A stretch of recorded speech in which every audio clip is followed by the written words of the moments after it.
नमस्कार दोस्तों, मधुर कथाएं चैनल पर एक बार फिर से आपका हार्दिक अभिनंदन है। तो आज की मेरी कहानी का शीर्षक है बहू की गृहस्थी। पायल, तुमसे कितनी बार कहा है बेटा, पहली रोटी गाय के लिए निकाल दिया करो, चाहे छोटी ही सही। बरसों से आ रही परंपरा ऐसे नहीं छोड़ते हैं बेटा। और फिर हमारे घर के सामने से काफ़ी गाय भी तो गुजरती है। भगवान की दया से हमें किसी बात की कमी नहीं है। भगवान का दिया हमारे पास सब कुछ है। वसुंधरा जी ने अपनी बहू पायल से कहा। सास की बातें सुनकर पायल तुनकते हुए बोली, मम्मी जी, इतनी महंगाई के ज़माने में अन्न की बर्बादी करने की क्या ज़रूरत है, और रोटी बनाने में भी मुझे मेहनत लगती है। बहू की बात सुनकर वसुंधरा जी के आंखों में आंसू भर आए। लेकिन घर में अशांति न फैले और बेटे की बसी बसाई गृहस्थी में आग न लग जाए, इसलिए वह चुप रह गईं। उन्होंने बहू को कुछ नहीं कहा।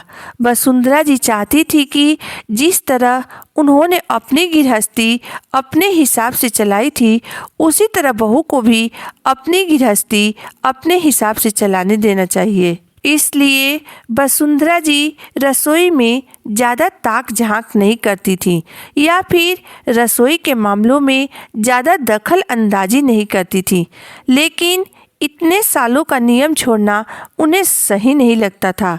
वसुंधरा जी के पति विश्वनाथ जी का कपड़ों का कारोबार था, जो भगवान के दया से बहुत अच्छा चल रहा था। उनका एक बेटा था वैभव, जिसकी शादी पायल से हुई थी। वैभव और पायल की शादी को 4 साल हो चुके थे। उनकी एक 2 साल की बेटी भी थी। वैभव अपने पिता के साथ दुकान का कारोबार देखता था। अपनी मेहनत के फलस्वरूप वह व्यापार को ऊंचाइयों पर ले गया था। उसने अपने पिता विश्वनाथ जी को अब घर पर रहकर आराम करने की सलाह दी। वह बोला, पापा जी, आपने आज तक बहुत काम किए, अब मुझे अपना कारोबार संभालने दीजिए और आप घर पर रहकर आराम कीजिए। विश्वनाथ जी बेटे के बात की मान रखने के लिए घर पर रहना शुरू कर दिए, परंतु वह रोज सुबह शाम 2 घंटे के लिए दुकान पर चले जाते थे। इधर उनकी बहू पायल ने भी घर की रसोई संभाल ली थी। जब से पायल ने रसोई और उसके पति वैभव ने कारोबार की बागडोर संभाली थी, तब से पायल की तेवर थोड़े बदल गए थे। वसुंधरा जी घर में कलह न हो, इस डर से पति और बेटे को घर गृहस्थी के बातों से दूर ही रखती थी। कुछ समय से वसुंधरा जी के घुटनों में काफ़ी दर्द रहने लगा था और पैरों में भी सूजन रहने लगी थी। इसलिए कभी कभी घर में सुबह की पूजा विश्वनाथ जी कर लेते थे। एक दिन विश्वनाथ जी ने वसुंधरा जी को अपने पास बुलाया और बोले, यह क्या वसुंधरा, आज तुमने दिए में घी इतना कम क्यों डाले हैं? 1 मिनट भी दिया ठीक से नहीं जल पाया? जिस भगवान ने हमें इतना सब कुछ दिया है, उसकी पूजा आराधना में इतनी कंजूसी क्यों? क्या दिया और बाती बहू ने बनाई है? क्योंकि तुम तो सब काम बहुत सलीके से करती हो। तब वसुंधरा जी बोली, नहीं जी, ऐसा कुछ भी नहीं है। बहू भी धीरे धीरे सब कुछ सीख जाएगी। अब आप इस बात को और ज़्यादा तूल मत दीजिए। वसुंधरा जी भगवान के भोग में हमेशा सूखे मेवे या घर की बनी हुई कोई मिठाई रखती थी। जिस दिन उनकी बहू पायल पूजा करती थी, उस दिन वह भोग में केवल तुलसी का पत्ता और पान रख देती थी। एक दिन वसुंधरा जी ने एक काजू और एक किशमिश अपनी काम वाली बाई शीला को देते हुए कहा, यह ले शीला, प्रसाद है, अपनी बेटी को खिला देना।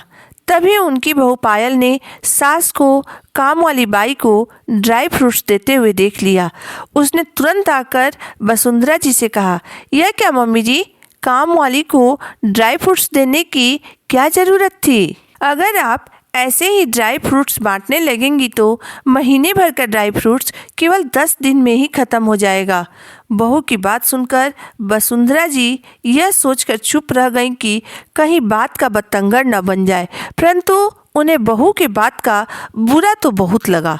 एक दिन वसुंधरा जी ने खीर बनाई। उनकी बहू सबको खीर परोस रही थी।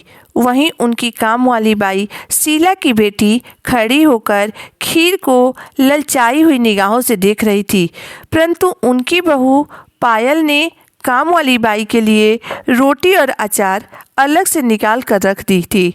वसुंधरा जी को शीला की बेटी को देखकर दया आ गई। वह तुरंत रसोई में गई और एक कटोरी खीर निकालकर शीला की बेटी को देते हुए बोली, लो, तुम माता के स्वरूप हो, जरा चख कर बताओ तो कैसी बनी है खीर। फिर उन्होंने शीला की तरफ देखते हुए कहा, शीला, तुम भी अब काम छोड़ पहले खाना खा ले। अब पायल से रहा नहीं गया। वह तुरंत सास से बोली, यह क्या मम्मी जी, मेरा पति दिन भर मेहनत करके कमाता है और आप उसे दोनों हाथों से लुटाती रहती हैं। हर महीने राशन का बिल कितना आता है आपको अंदाजा भी है। पहले राशन, फल, सब्जी सब कुछ विश्वनाथ जी लाते थे। अभी कुछ समय से उनका बेटा वैभव राशन ऑनलाइन ऑर्डर कर देता था। तभी अचानक बहू की बात विश्वनाथ जी के कानों में पड़ी। वह बहू से बोले, यह किस तरह से बात कर रही हो तुम बहू अपनी सास से? छोटे बड़े का कुछ लिहाज है कि नहीं तुम्हें? थोड़ा सा खाना किसी गरीब को दे देने से हमारा अन्न का भंडार खाली नहीं हो जाएगा, बल्कि माँ अन्नपूर्णा हम पर सदैव खुश रहेंगी। विश्वनाथ जी ने अपनी बहू से कहा, याद रखो बहू, इस घर पर और दुकान पर अभी भी मेरा नाम है। तुम्हें हमने अपना समझकर रसोई और घर की जिम्मेदारी सौंपी है और बेटे को अपना कारोबार। इसका मतलब यह नहीं है कि हम तुम पर आश्रित हैं। हमारा भी इस घर पर बराबर का अधिकार है। यह अधिकार हमसे छीनने की कभी भी कोशिश मत करना।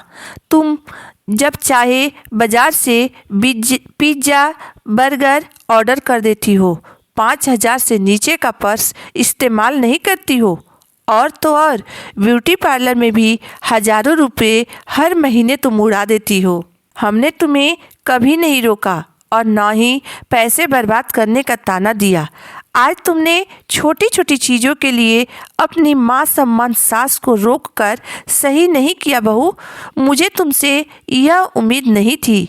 आज तो मैं जिंदा हूँ अपनी पत्नी का साथ देने के लिए। कल को जब मैं नहीं रहूँगा तो न जाने तुम मेरी पत्नी के साथ कैसा सलूक करोगी। विश्वनाथ जी चिंतित स्वर में बोले, तुम्हें पता है बहू, बचपन में वैभव को दूध बहुत पसंद था। 2 साल तक उसने अन्न का एक दाना भी अपने मुंह में नहीं डाला। अपने लाडले बेटे के लिए तुम्हारी सास ने अपने सोने की चेन बेचकर गाय खरीदी ताकि उसके बेटे को गाय का शुद्ध दूध मिल सके और ज़रूरत के समय आसपास के लोगों को भी यह मुफ्त में दूध दिया करती थी। आज तुमको इसका एक कटोरी खीर किसी को देना इतना अखर रहा है। बहू अन्नपूर्णा देवी की कृपा से हमारा अन्न का भंडार सदा भरा रहता है, तो किसी गरीब या ज़रूरतमंद लोगों को देने में दिल छोटा न किया करो और न ही अपने सास को देने से रोको। इससे घर की बरकत चली जाती है। विश्वनाथ जी ने दुखी होते हुए कहा। ससुर की बात सुनकर पायल शर्म से पानी पानी हो गई। आज उसे अपनी गलती का एहसास हो गया था। अब उसे अपनी गलती के लिए अपने सास और ससुर जी से माफ़ी मांगने के अलावा और कोई चारा नहीं था। वह तुरंत वसुंधरा जी के पास गई और उनके पैरों के पास बैठकर उनसे माफ़ी मांगने लगी। मम्मी जी, मुझे माफ़ कर दीजिए। मैं अपने झूठे अहंकार में आपको न जाने क्या क्या कह गई। आज के बाद यह गलती दोबारा नहीं होगी। वसुंधरा जी ने पायल को माफ़ करते हुए उसके सिर पर प्यार से हाथ रखा और बोली, रो मत बहू, गलती तो सबसे होती है, लेकिन इंसान वही होता है जो अपनी गलतियों को मान लेता है। दोस्तों, वह लोग बहुत किस्मत वाले होते हैं जिनके सर पर उनके माता पिता का हाथ होता है। आपके माता पिता को भी अपनी मर्जी से जीने का पूरा अधिकार है, इसलिए उनकी आदतों को कभी बदलने की कोशिश मत कीजिए। दोस्तों, अगर आपको मेरी कहानी अंत तक पढ़ने और सुनने के बाद पसंद आई हो तो मेरे वीडियो को लाइक कर दीजिएगा, चैनल को सब्सक्राइब कर दीजिएगा। तो फिर मिलते हैं एक नई वीडियो, एक नई कहानी के साथ। तब तक के लिए धन्यवाद।